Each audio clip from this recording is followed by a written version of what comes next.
Auto-assign categories to senders. Go to the Lean Mail drop-down in the toolbar and select Options.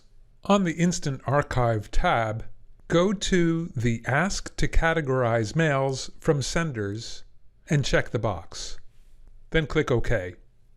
From this time on, when you select a mail to archive, you will be asked, do you want to automatically assign this category to all mails received from this sender?